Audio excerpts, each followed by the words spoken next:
Arrasaten jokatu zuen Anaitasunak denboraldiko bigarren jardunaldia, Mojategiko futbol zelai berria, belar artifiziala duen zelai berria ezitzaien egokia egin Azkoitiarrei. Gainera, Arrasateko talde sendo baten aurrean aurkitu ziren. Garaipenaren bila etorri ziren Azkoitiarrak, aurreko astean Trintxerperen aurka huts eta bat galdu ondoren, baina oraingoz denboraldi honetan garaipenik ezagutu gabe jarraitzen dute. Anaitasunak Arrasateko Mojategi futbol zelai berrian jokatu zuen denboraldiko bigarren jardunaldia iragan larunbat arratsaldean. Garai bateko Atxabalpe zelaia albo batera utzi eta hemendik aurrera belar artifiziala duen zelai berri honetan jokatuko du Arrasateko taldeak. Loyola entrenatzaileak ondorengo 11koa zelairatu zuen partidua hasieran. Bat zenbakiarekin Andoni, biarekin Azkoiti, 3arekin Oian, 4arekin Jokin Landa, 5arekin Uria, 6arekin Aaron, 7arekin Unai, 8arekin Artetxe, 9arekin Iban, 10arekin Inigo eta 11 zenbakiarekin Egurrola.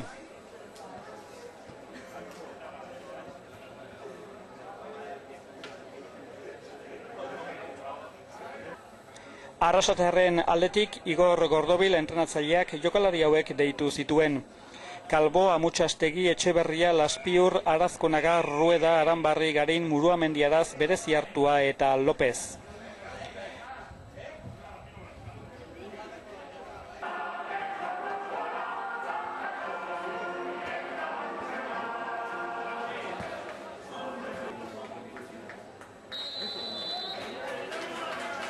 Bero handia egiten zuen Arrasaten eta jokalarien errendimenduan nabaritu egiten zen. Azkoitiarrak garaipen baten bila etorri ziren, aurreko astean Trintxerperen aurka etxean huts eta bat galdu ondoren.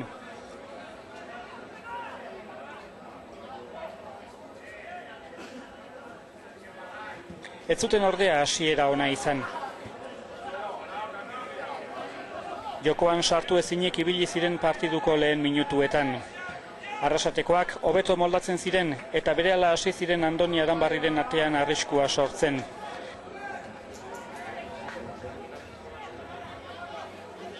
Partiduko 8. minutua zen, Arrasatearrek lehenengo gola sartzea lortu zutenean.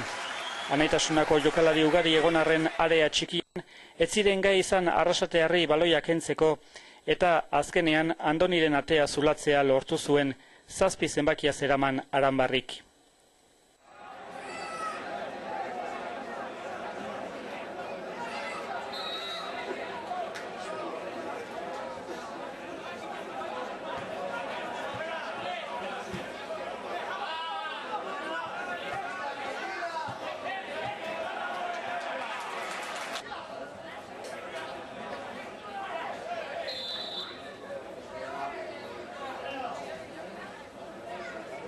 Partidua hasi orduko gol bat jasotzea ez da atsegina eta Azkoitiarrek defentsaren hutsegite hori konpondu nahian gora igotzen saiatu ziren golaren bila.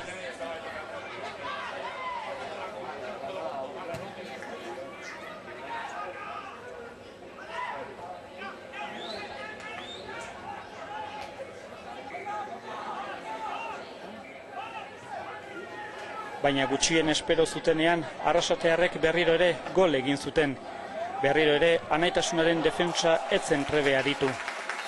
Andoni Aranbarri atezainak salduta ikusi zuen bere burua ezin zuelarik ezer egin, baloia ate barrura sarretzedin.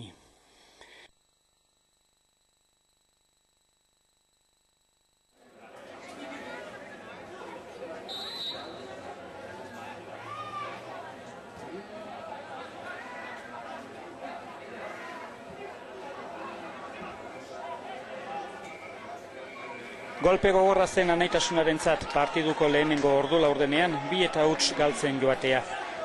Ahalegindu zen Oian Martinez Azpeitiarra ere baloia Arrasatearren atera jaurtitzen.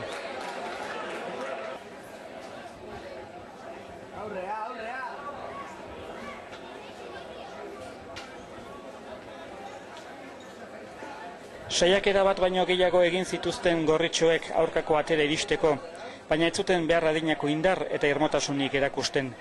Arrasatearrek aldiz, Andoniren atean arriskua sortzen jarraitzen zuten, eta ez zieten uzten Azkoitiarrei zelai erditik gora igotzen.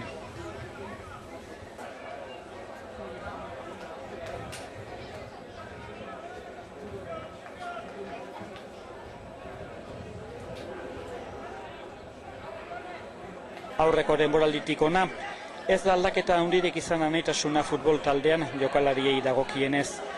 Baina izan diren aldaketa apurrek gorabehera handiak eragin dituzte taldearengan.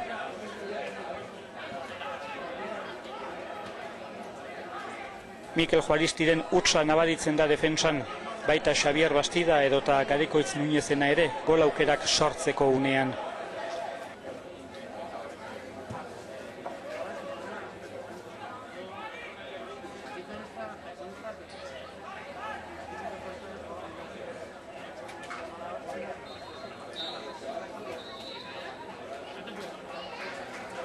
Honen bestez, lehenengo zatiaren amaiera adierazi zuen epaileak.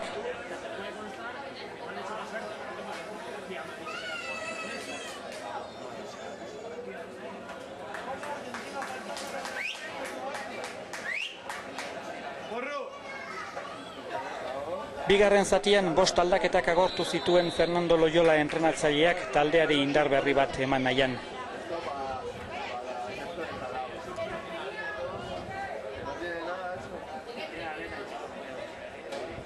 Bigarren zatia hasi orduko, 5. minutuan, Borja Arrotxak Jon Juaristi Uriaren tokia hartu zuen, eta Jokin Muñoz aldiz, Jokin Surupe Egurrolaren ordez atera zen.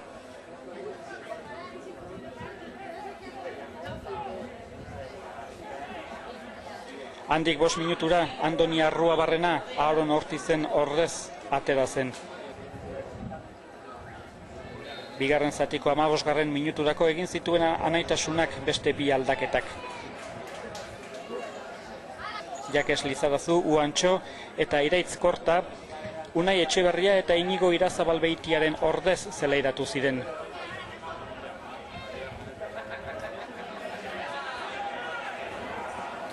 Aurtengo denboraldian baja izan diren hainbat jokalariren ordez, Elgoibartik beste hainbat jokalari etorri dira. Hoien artean, aipatu berri ditudan Jokin Muñoz eta Andoni Arruabarrena. Eta Arrasateko partiduan deialditik kanpora geratu zen Iban Martinez.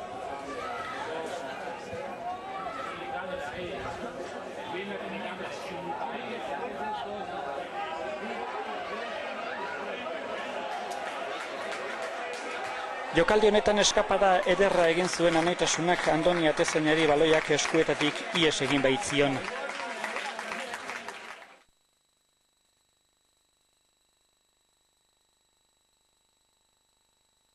Andoni Arruabarrena adi zegoen eta bizkor ibili zen baloia atepetik urrundu ahal izateko.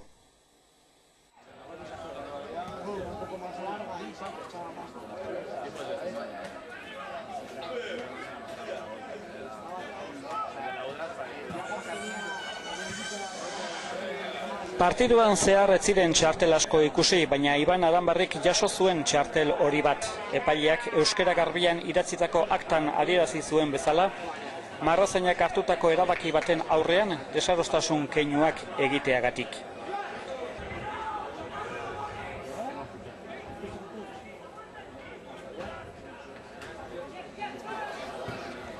Anaitasunaren jokoa etzen asko aldatu bigarren zatian eta 20. minutuan gol ikusgarri bat sartu zuen buruz Eriz Arrasatearrak. 3-0 zen Debagoienakoen alde.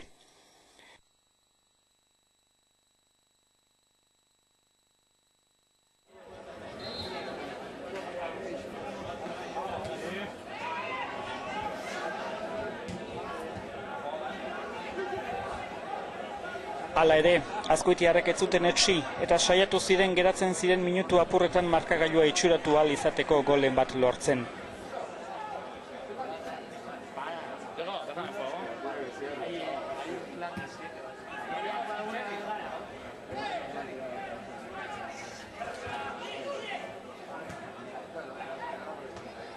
Etzen posible izan, eta azkenean emaitza 3-0 izan zen Arrasatearren alde. Anaitasunaren preferenteko taldeak denboraldiko lehen da biziko 2 partiduak galdu egin ditu. Oraindik beste 32 partidu geratzen dira ordea liga amaitzeko, eta beraz, kezkatzen hasteko goizetxo da. Datorren larun batean etxean jokatuko du Anaitasunak Turin taldearen aurka. Errenteriarrek huts eta 2 galdu dute aste hontan etxean Izalgoen aurka. Ea beste horren beste gertatzen zaien datorren larun batean ere, eta horrela anaitasunaren garaipen bat goza ahal dezagun.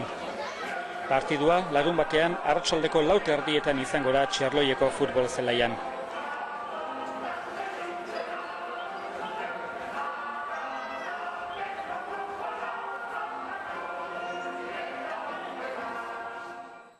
Gainontzeko emaitzei dagokienez, anaitasunak aurten atera berri duen bigarren erregio mailako taldeak garaipen batekin estreinatu du bere ibilbidea Urki taldeari 3-1 irabaziz. Juvenilek 2-3 galdu zuten etxean, kadeteek ere 1-2 galdu egin zuten. Infantilek bana berdindu zuten, kadete mailako neskek bezala, eta emakumezkoen ligan 18 gol sartu zituen anaitasunak eta ordiziak baterez. Bailarako beste emaitza batzuk begiratu, 3. mailako lagunonakek ere 2-0 galdu zuen Tolosan. Juvenilek baita ere galdu egin zuten etxean lehengokoak taldearen aurka 1-2.